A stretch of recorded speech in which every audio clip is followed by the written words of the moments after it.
2019 के विधानसभा चुनाव में टिकट बंटवारे को लेकर उस वक्त केंद्रीय मंत्री राव इंद्रजीत और पार्टी कार्यकर्ताओं में जो विवाद हुआ, वह कार्यकर्ताओं के मन की एक भावना थी जिसे हम एक दुखद घटना ही कहेंगे। लेकिन उस वक्त यदि उत्पन्न हुए विवाद को सही तरीके से संभाल लिया जाता तो हम रेवाड़ी की सीट नहीं हारते।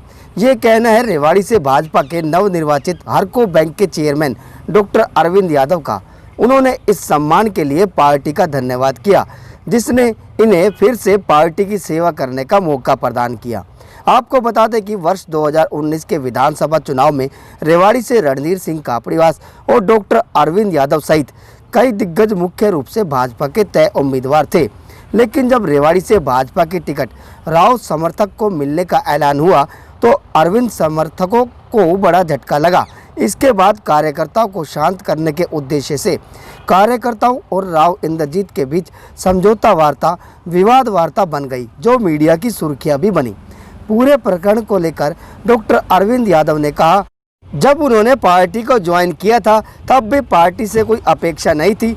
आज भी निस्वार्थ भाव से पार्टी के साथ हैं और जब तक पार्टी के समर्पित कार्यकर्ता रहेंगे, जब तक जिंदा रहेंगे। इतने विवादों के बाद फिर दोबारा से आपको एक मौका मिला पार्टी में? देखिए, हम लोगों ने जब पार्टी ज्वाइन की थी, क्योंकि पार्टी के हम लोग संस्थापक सदस्यों में से हैं। 1980 में पार्टी बनी, तभी कॉलेज से निकल के आए थे, पार्टी में काम करना शुरू किया था। पार्टी को खड़ा करने में भी एक पूरा जीवन लगाया, महती भूमिका थी। और हम लोगों ने जब जिस संस्कृति में पार्टी का काम करना शुरू किया, स्वयंसेवक के तौर पे काम करना शुरू किया, तो कभी अपेक्षा हमारे मन में थी नहीं। और उस समय पर हमने ऐसी पार्टी जब ज्वाइन की थी तो यही सोच के की थी, भाई पार्टी में क्योंकि सिद्धांत मिलते थे, पार्टी की डिफरेंस थी, इसलिए कोई महत्वाकांक्षा लेके नहीं की थी। आज के लोग जो है वो राजनीति में महत्वाकांक्षा लेके आए हुए लोग हैं, हम लोग महत्वाकांक्षाहीन लोग हैं। अब ये चलते चलते चलते धारा के अंदर परिवर्तन हुआ, आज पार्टी यहाँ पूरे हिंदुस्तान के अंदर नंबर 1 बन गई।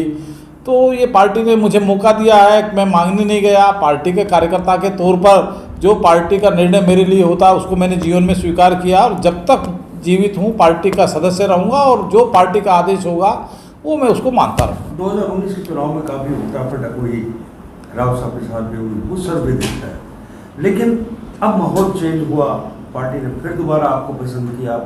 जो भी पुराने कार्यकर्ता हैं, परमानेंट कार्यकर्ता हैं, आप पार्टी से जुड़े हुए हैं, क्या लगता है कि अब वो विरोध खत्म हो गया? देखिए ना, पहले मैं इसको विरोध मानता। राव साहब ने अपना जो काम किया, राव साहब का काम था कि उनके साथ जो लोग आए थे उनका हाथ पकड़ के खींचने का, पार्टी को निर्णय करना था। पार्टी ने निर्णय किया कि सुनील मूसेपुर को यहाँ से लड़ाएंगे, तब भी मेरा कोई विरोध नहीं था, स्पष्ट तौर के ऊपर कोई विरोध नहीं था। जिस एपिसोड की आप बात कर रहे हैं वो एपिसोड भी कार्यकर्ताओं की भावना थी, यदि उस समय पर उसको ठीक तरीके से हैंडल कर लिया गया होता तो ये स्थिति निश्चित तौर पर नहीं बनती, ऐसा मेरा मानना है। लेकिन वो मिस हैंडलिंग में कहूँगा, वो मिस हैंडलिंग हुई। उस मिस हैंडलिंग होने के कारण से ये दुर्भाग्यपूर्ण स्थिति बनी कि रेवाड़ी में हमें हार का मुंह देखना पड़ा। और पार्टी का निर्णय, मैं पार्टी के विधानसभा चुनाव में भी मैं कहीं जाके किसी को नहीं कह के आया। मैं जितनी भी सभाएं करता था गांव में जाके, मैं ये कहता था कि पार्टी का जो निर्णय होगा उसको मानूंगा, मैं टिकट का दावेदार नहीं हूँ। पार्टी कहेगी लड़ो तो मैं लड़ूंगा। और आज की जिस परिस्थिति की बदली हुई बात आप कर रहे हैं, तो वो राजनीति के, ये भाजपा ही एक ऐसी पार्टी है जो अपने कार्यकर्ता का ध्यान रखती है, उसको सहज भाव से सजोकर रखती है, उसको कहाँ से लेके क्या जिम्मेदारी दे देगी, ये सब लोगों के ध्यान में रहता है। और उसी का परिणाम है कि मुझे जो है हरको बैंक का पार्टी ने चेयरमैन बनाया। बिल्कुल मिला के माना जाए कि वो विवाद पार्टी का नहीं, किसी व्यक्ति विशेष का था। अब वो विवाद नहीं होगा आगे। भाई मेरी तरफ से तो वो पहले भी विवाद में उसको विवाद नहीं मानता। वो तात्कालिक क्षण थे जो ऐसा विवाद बन गया। मैं कभी विवादों में रहा नहीं, मैं कभी विवाद बनाता नहीं। और मैं ये कहता हूँ कि वो दुर्भाग्यपूर्ण स्थिति थी कि वो विवाद की स्थिति बनी, और यदि उसको उस समय पर संभाल लिया होता तो वो नई स्थिति होती। पर ये जीवन की घटनाक्रम है, घटना क्या घटेगी क्या होगा उसको कुछ निश्चित तौर पर नहीं कहा जा सकता। मैं इसको भी उसी एक दुर्घटना की तरह मानता हूँ।